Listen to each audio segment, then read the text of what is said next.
There is a clip floating around the internet. A former NFL player is sitting in a studio. Someone plays a highlight of Troy Polamalu. He watches it for 2 seconds and turns it off. It did not end well for us. He is not smiling. He is not acting. That pain is real. Even after all these years, a grown man, a professional football player, cannot even watch a clip.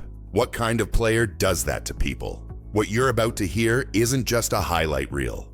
It's a confession from the men who feared him most. From 2003 to 2014, number 43 owned the AFC, 2 Super Bowls, 8 Pro Bowls, and a reputation that made quarterbacks check under their beds at night. So the quarterback walks up to the line at Heinz Field. He scans the defense, finds every single player, but number 43 is nowhere to be found. His hands get wet inside his gloves. Hines Ward would later say, "You take off for a route and think you are free. Next thing you know, he comes out of nowhere." Troy was not hiding. He was right there. But his movement before the snap was so unpredictable. Your own eyes lied to you. Every offense asked, "Where is he?"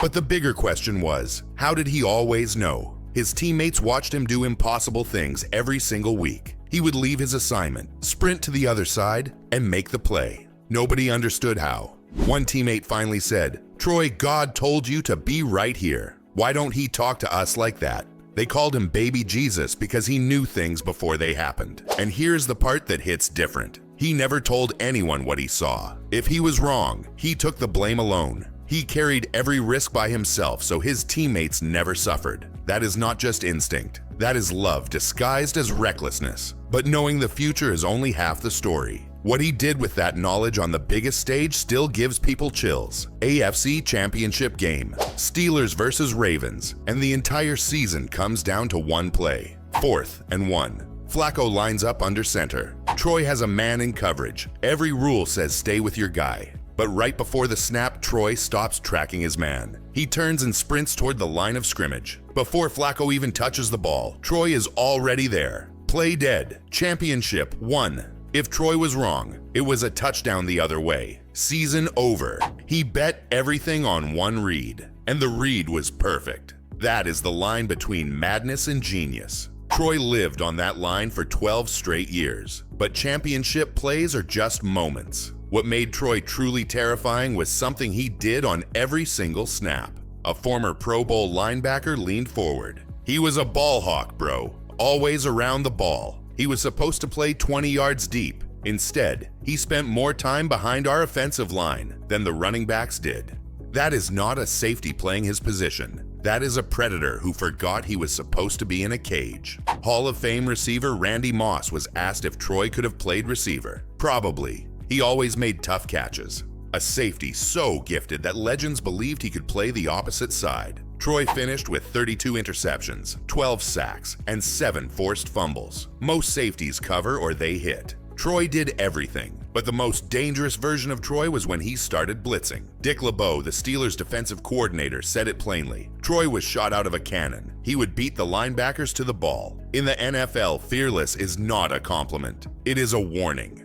Troy recorded 12 career sacks, nearly triple the norm for elite safeties. A former quarterback ranked him top 3 blitzing safety of all time, then paused. Maybe the best. You could never tell if he was rushing or dropping into coverage. The ball snapped. The linebacker took his first step. By the time his foot hit the ground, Troy was already past him. A blur of hair and fury. You cannot block what you cannot predict. But the scariest part was that he did all of this at 5'10" and 207 pounds. Linemen weigh 320 pounds. Running backs weigh 230. Troy weighed just 207. But he threw himself into every single one of them at full speed. A division rival watched the film and said one word: fearless. Then silence. Because in the NFL, fearless does not mean brave. It means dangerous. His own safety partner, Ryan Clark, said he rarely missed a tackle. Full speed and perfect technique in the same body for 12 straight years.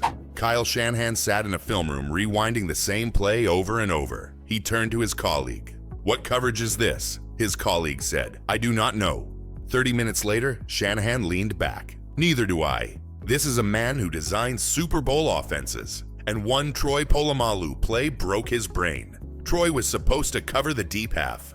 Instead, he sprinted to the opposite side and made the tackle. Shanahan finally threw his hands up. I do not know how to coach against this. In the NFL, going rogue gets you benched, unless you are Troy.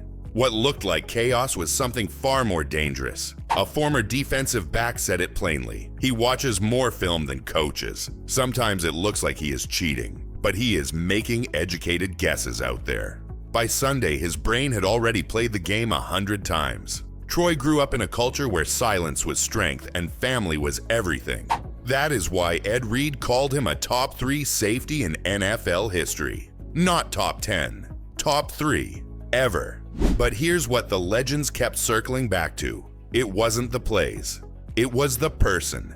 Troy walked into the locker room wearing 2 strapped tennis shoes, the kind your grandma wears. His teammate said, "TP, you got too much money for those." Troy just smiled. He was the best player on the team, and he dressed like he had no idea. One teammate said it simply, "Troy is just a good soul, man." But the story the legends saved for last happened in a hospital room. A teammate was lying in bed with an unknown infection. Nobody knew if he would be okay. Then the door opened. Troy walked in with his wife. No cameras, no group, just him. And they cried together for 1 full hour. His teammate's voice cracked. Troy was the only one who came by himself. Everyone else came in groups. Troy came alone.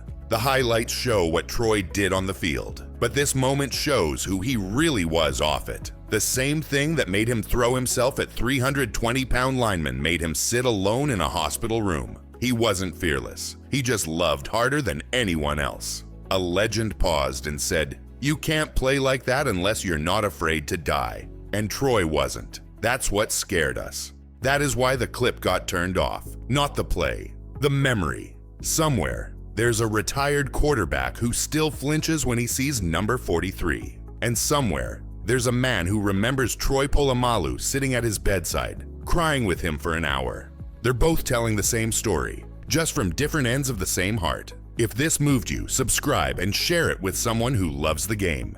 Drop one word in the comments, the one that hit you hardest.